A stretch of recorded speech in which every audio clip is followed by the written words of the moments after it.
there are thousands of people all around the world who have an old car project, much like this 1974 Plymouth Duster. This car is 50 years old. The floor pans and the trunk pan rotten. Rust is eating them away.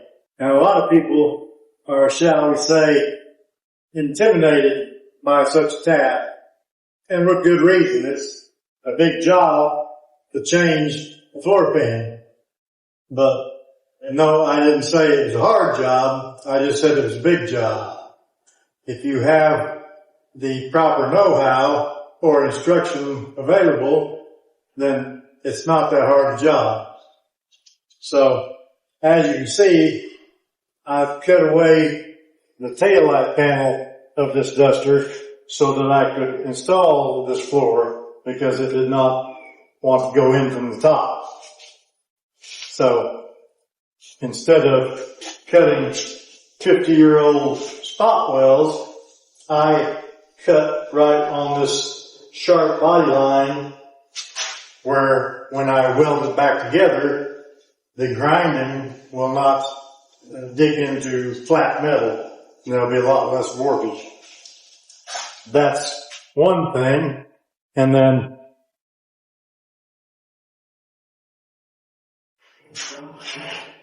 now part of what's intimidating is understanding car design.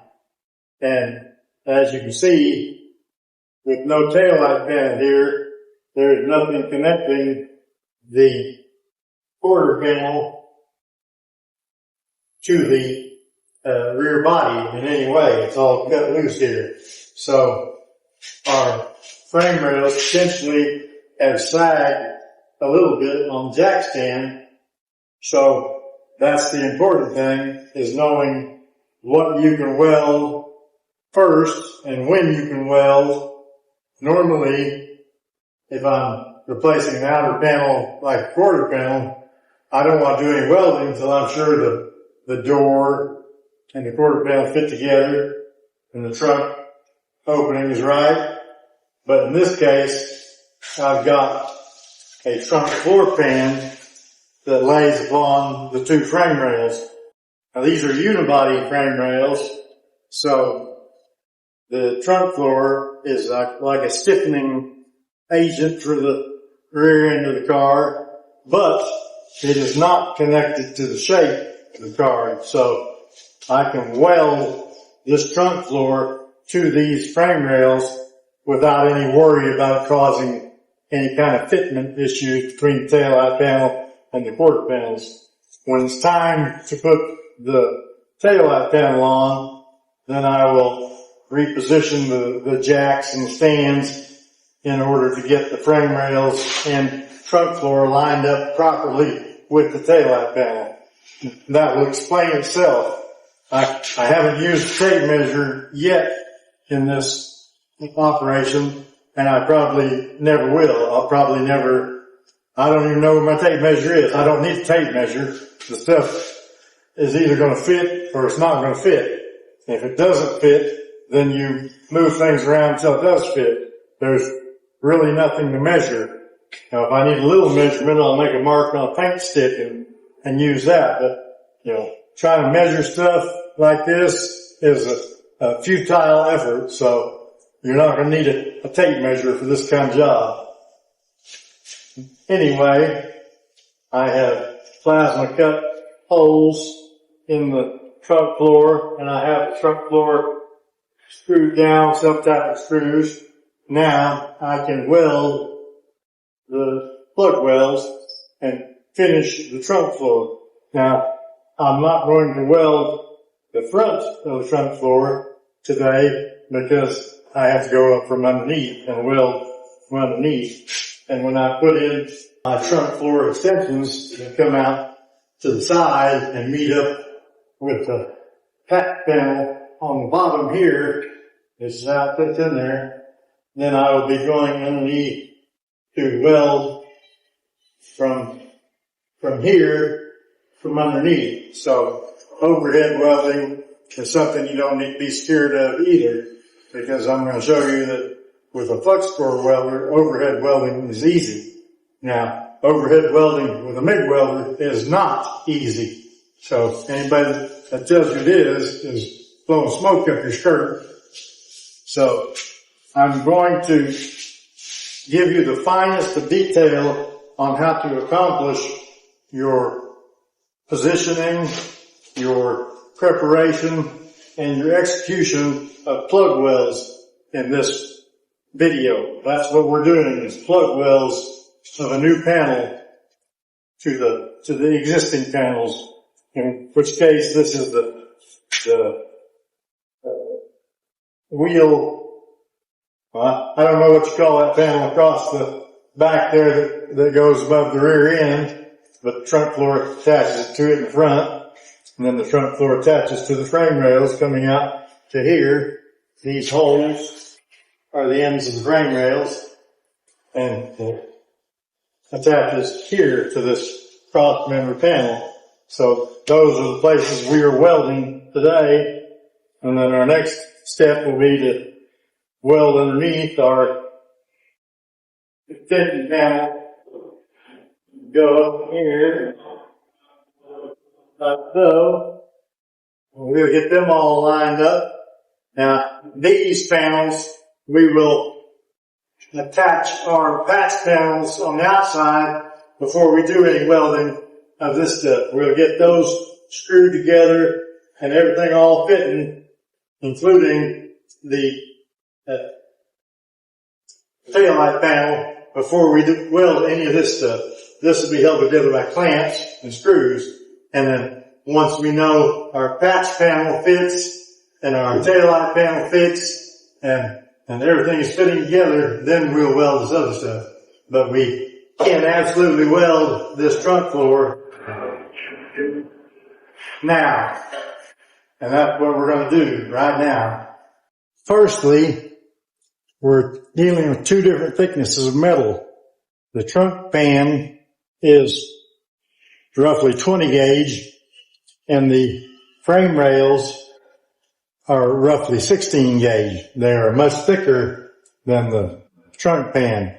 So we're welding thin metal to thick metal. Now, there is a order to that. You want to build your arc from the thick metal. You want to develop a molten puddle in the thick metal before you move it into the thin metal. If you start on the thin metal, then you're going to build a puddle on top of the thick metal.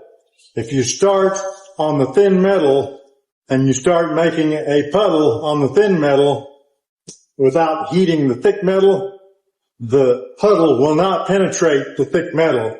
You need to start your arc and your puddle into the thick metal. Even if you start at the edge and the thin metal's included in the puddle, you need to concentrate your continuous wire feed into the puddle, into the thick metal. Now I'm going to show you the full process I used up to the point of welding. Now that I've got my trunk floor all in place, I need to know where to put the spot weld holes for plug welds. I've got frame rail flanges on each side here. These screws are screwing into the one side of the frame rail flange, and the other side is over on this side. So I need to know where to put every 2 inches to put a spot weld hole or a plug weld hole. And I also have like a torque box over here. Here's a screw going into it. So I need to know where those flanges are. Same on this side. So here's how we're going to do that. I'm going to use this Rust-Oleum flat white spray can paint from underneath and spray next to the frame rails around the torque boxes. And that way I know where the flanges are. I've got to use my hat light underneath here, because even though it seems nice and bright under there to the camera and to y'all watching this, it's dark under there to me. So I'm shining my light where I need to spray and spraying the light coat. The leaf spring is kind of in my way in a few places, but no big deal. I can hold the can at different angles and get it up under there.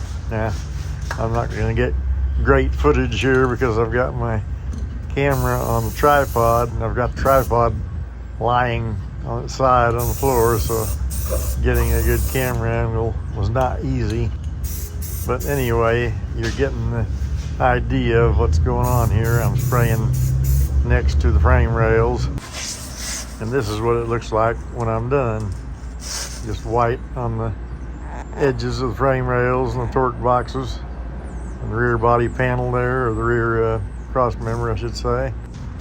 Now I'll pull the floor pan up out of there and set it on my sawhorse so I can start cutting my plasma holes for the plug welds. And now it becomes apparent what I was doing. There's the outline of the frame rail, both sides of it. See the screw holes up and down both sides of the floor pan, the front pan. Now I'm going to grind little patches clean of the black primer where I can make my plug weld holes. I don't want the black primer in the mix, even though it probably wouldn't cause any trouble with the weld. We'll just make sure by grinding that black primer off. As I said before, it was every couple inches, but it doesn't have to be exactly every couple inches. It can be inch and a half, it can be 2.5. As long as you get plenty of spot welds to make it solid, then you got no worries. I'm not trying to make it exactly factory original spots where the spot welds were or anything like that. This is not a Pebble Beach car. Now I'm taking my Sharpie and making little circles right in the ground off spots so I can see where to cut my little holes with the plasma cutter. Having some sort of pattern to follow with the plasma cutter is critical. I've got my plasma cutter set at 20 amps and 40 psi, and I just take it and cut around my little circles that I've drawn. I can see the circle, and I can see the blue fire coming out of the plasma cutter, and I just take it around the circle. I'm having to run the thing on 110 volt in this shop, so I stop for a little while after a few and let the plasma cutter cool down. Here's a little zoom of cutting one of the holes just around the circle. Now I'm spraying weld-through primer over my bare metal spots, and it doesn't matter if I get it on the rest of the area too. It just mainly needs to be on the bare metal spots to prevent corrosion. Now these seams, when it's welded together, are going to be protected by Cosmoline, so there's not going to be any water getting to it from underneath. And on the inside of the frame rail, I'm going to be spraying fluid film with a 360 degree sprayer, so it's going to have rust proofing from every direction, inside and out. So there's not going to be any rust forming on this car in the future, because we're going to seal it up tight. I've cleaned up the inside of my frame rails, and they've got some light surface rust, but nothing serious on them. So I'm just going to take my weld-through primer and paint a nice coat on the inside of them to rust-proof them. Like I said, there'll be fluid film over this coat once the car is all put together. So it's going to be super rust-proofed inside there.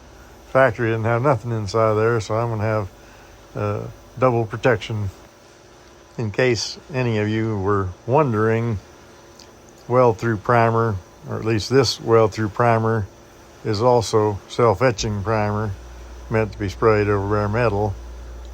And any self-etching primer that's meant to be sprayed over bare metal will also adhere to rust, which, as I said before, is not really a concern anyway, since the fluid film is going to prevent any rust from happening anyway. Now everything's been weld through primed, and I'm going to put our trunk floor back in place. I already have the screw holes to line it up with, so I'm going to put my screws back in and it'll be time to weld. I added a few additional screws because before you weld you want to make sure everything's held in place good and tight, and the screw holes will just make for additional welds anyway. Because a plug weld is basically the same as an overlap weld, I don't need a long stick out.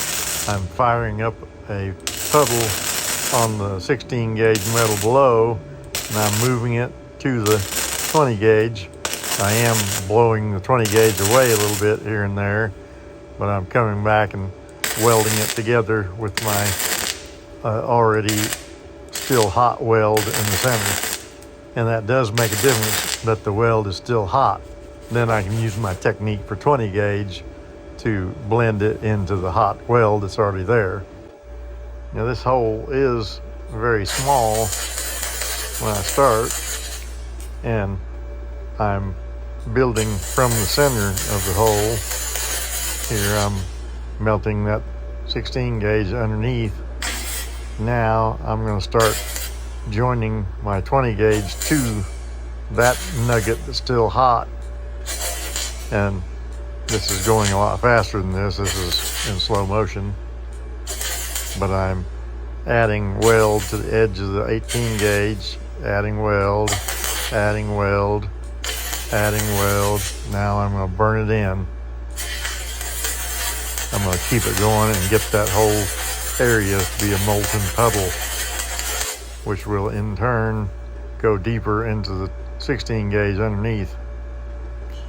Here at the edge I see a little bit of undercut on the 20 gauge, so I'm going to build it back towards the center. So all this heat has gone down into the 16 gauge underneath. So from here all I need to do is carry on these plug welds till I'm finished. In the next installment we'll go underneath and do overhead plug welds there at that section. So I'll be adding a few welds in spaces where there's too much space between the welds and welding up the screw holes. So be on the lookout for the next installment in this welding series.